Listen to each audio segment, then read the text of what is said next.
También se ha sumado a este refuerzo de medidas de seguridad en los vuelos hacia Estados Unidos. Ante la amenaza de los yihadistas, Francia ha reforzado la seguridad en los aeropuertos para vuelos con destino a Estados Unidos, según informó la Autoridad de Aviación Civil, que además advirtió a los pasajeros que podrían sufrir algunos retrasos en sus vuelos por estas medidas. Cada día salen de Francia alrededor de 43 vuelos hacia Estados Unidos, desde París, Niza, Marsella, Tahití, Martinica y Guadalupe. Pese a ello, algunos viajeros han señalado que no han visto grandes cambios en la seguridad, a diferencia de las medidas que toma Estados Unidos en sus aeropuertos. La seguridad en Estados Unidos es más intensa. Debemos quitarnos los zapatos, poner todas nuestras pertenencias a través de una cámara y pasar por un escaneo de cuerpo completo. La Dirección General de Aviación Civil ha pedido a sus pasajeros llegar con anticipación para evitar mayores retrasos. Vale recordar que a inicios de semana el Departamento de Seguridad Nacional de Estados Unidos dijo que aumentaría las medidas de seguridad debido a la mayor cantidad de amenazas de ataques provenientes de grupos vinculados a la red terrorista Al-Qaeda, que según los informes de inteligencia estarían preparando artefactos imposibles de detectar en los escáneres. Muy bien, estamos hablando, creo que tanto los Estados Unidos, Reino Unido, bueno, en realidad todo Occidente, ¿no? Están con la alarma, creo que todos los países tienen vuelos hacia Estados Unidos, así que todos deben tener esta precaución de cualquier amenaza terrorista. Estamos hablando pues del terrorismo en general que está amenazando al mundo, ¿no? Porque eso puede ser de los fundamentalistas islámicos, no solamente vinculados a Al-Qaeda, ¿no? Ahora, en primer lugar, habría que decir que estas alarmas no aparecen en Europa, son alarmas que las genera Estados Unidos, son alarmas de Estados Unidos y básicamente está concentrado a los vuelos que van de Europa a Estados Unidos, es decir, hay una preocupación mayor, no solamente por todos los vuelos o preocupación en los aeropuertos, no, a partir de información que tienen los servicios de inteligencia norteamericanos que le han hecho a los países cuiden los vuelos que vienen a Estados Unidos. Además han aparecido pues algunos alertas en algunos países, por ejemplo, yo estaba leyendo que en Uganda la embajada ya tuvo información del gobierno ugandés de que había peligro de atentados en el aeropuerto contra intereses norteamerinos. Entonces de alguna manera comienzan a aparecer tipo de alarmas que ayer lo vimos en el Reino Unido, hoy vemos como Francia también se plega en esta línea. Ahora, por otro lado, en segundo lugar habría que mencionar que esto, qué casualidad, guarda relación. Venimos hablando de la consolidación hace unos minutos del Estado Islámico, entre comillas, y aparecen este tipo de alarmas. Claro, estamos viendo cómo el terrorismo transnacional, que en el momento fue Al-Qaeda y solamente Al-Qaeda, hoy se expande con grupos alineados, cercanos a Al-Qaeda, pero que tienen también un accionar importante y que además tienen recursos económicos y que tienen poder político y tienen... Entonces vemos cómo estos tipos del Estado Islámico se consolida, vemos a Boko Haram en Nigeria, vemos a Al-Shabaab en Somalia. Entonces de alguna manera vemos cómo una serie de grupos sobre ese terrorismo transnacional, que era la principal preocupación de Occidente, sigue estando tan vigente. Y no solamente tan vigente, sino que ahora con mecanismos mucho más avanzados. Y como tú mismo señalabas, con mecanismos que ahora parecen ser imperceptibles. Es decir, hace 10 años uno podía viajar con líquidos a un avión, hoy es imposible. La pregunta es, ¿qué otros artefactos? Yo no sé, pero ¿qué otros temas, qué otras cosas te van a prohibir de llevar? Ya no puedes llevar líquidos, ya no puedes llevar una serie de temas, ¿y ahora qué?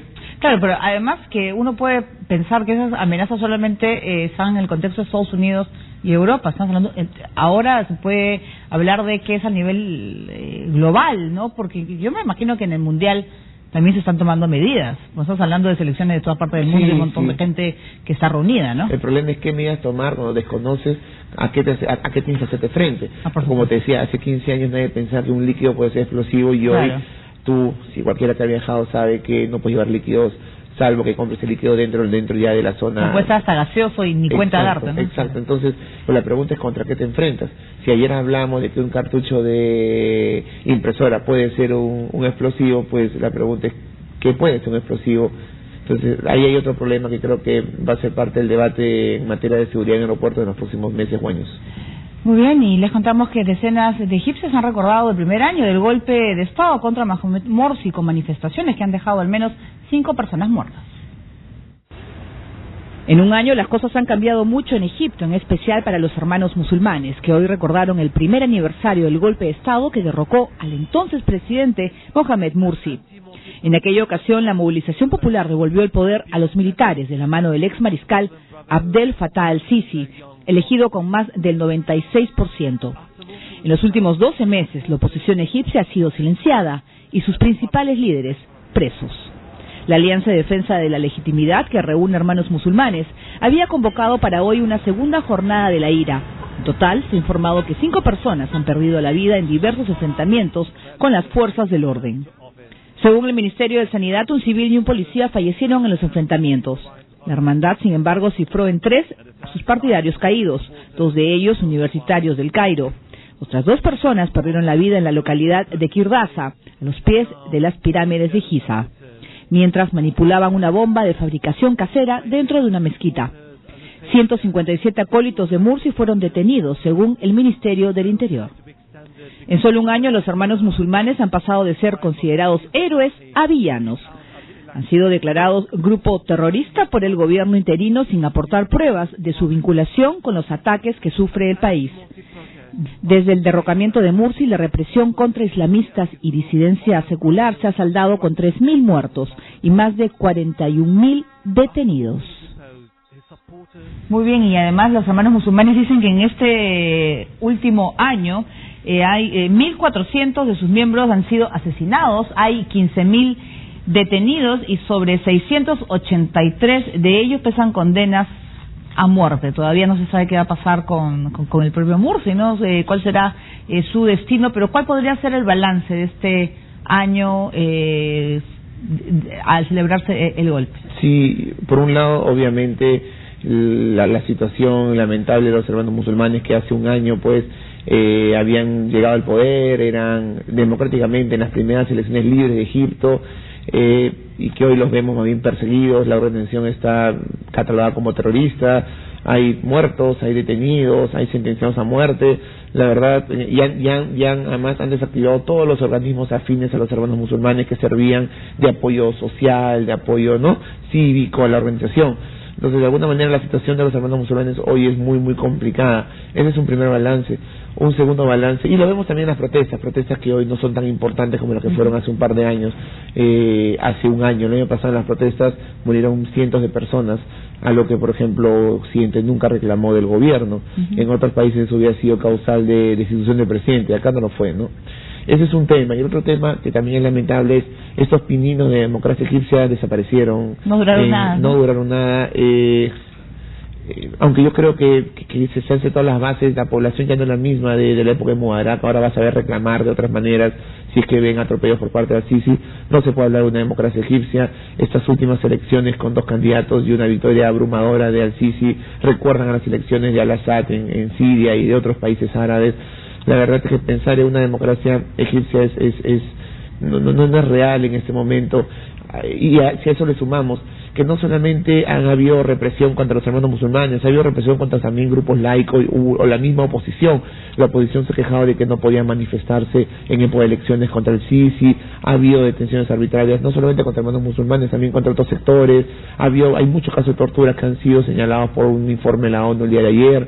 Entonces, de alguna manera, uno siente que no estamos viendo en libertades, no estamos viendo en una competencia democrática real. A eso no le podemos decir democracia, y además, sobre todo, con la presencia nuevamente de los militares en lo más alto del poder, que denotan el papel que tienen estos militares en el Estado egipcio. Muchos pensaron que con la presencia de los hermanos musulmanes el papel de los militares podía ir a donde debe ir, al papel de defender la seguridad de la ciudadanía del país, y no puedes hacer las actividades que llevan a cabo hoy, bien actividades económicas, políticas. Yo creo que el gran fracaso de este balance de la democracia. Claro, pero es como que la primavera árabe, que todo pues parte del pueblo de egipcio salió a protestar contra Mubarak, ahora han pasado un total silencio, ¿no?, por la actual situación. ¿Cuál podría ser el destino de los hermanos musulmanes? ¿La reconciliación está muy lejana? Sí, no. Ahora, los hermanos musulmanes han sabido vivir en estado de represión durante décadas, es decir, no es la primera vez que los hermanos musulmanes están siendo perseguidos. Yo no conozco, pero habría que ver qué tanto fueron perseguidos hace 30, 40 años, que también durante gran parte de la época de Mubarak ellos estaban prohibidos, así que esta situación de vivir bajo la sombra de los hermanos musulmanes ya es conocida. Ahora, claro, nunca habían sido gobierno y nunca habían tenido el poder en sus manos y habían sido tan visibles, también es cierto eso, pero pensar en una reconciliación con un gobierno así represivo es imposible, y yo creo que la gente en este momento se le hace muy difícil también salir a protestar, porque la situación que vivió Egipto en los últimos meses de Mursi y al inicio del gobierno de transición es una situación muy difícil que dura hasta hoy. Hay grandes problemas económicos, sociales. Entonces para la gente es muy difícil seguir protestando en un país que no camina, donde el turismo, que es una de las principales fuentes de ingresos, simplemente no van. Ha caído increíblemente, una de las principales fuentes de ingresos de Egipto. Sí, yo creo que la gente lo que quiere en este momento es, oigan, hay que salir a la estabilidad, hay que regresar a la normalidad y luego nos podemos a pensar en otro tipo de cosas. Por eso yo creo que Al-Sisi tiene algún tipo de apoyo en este contexto. Sin embargo, pues nuevamente hablar en términos de democracia, Egipto hoy estamos muy lejanos de eso. Muy bien, nosotros vamos a hacer una primera pausa, vamos a regresar con información de Argentina tras la exposición del canciller Timerman. La OEA aprueba una resolución a favor de ese país frente al litigio de los llamados fondos buitre. Y también en Alemania, detención de un presunto doble espía reactiva escándalo de la NSA. Volvemos con todos los detalles.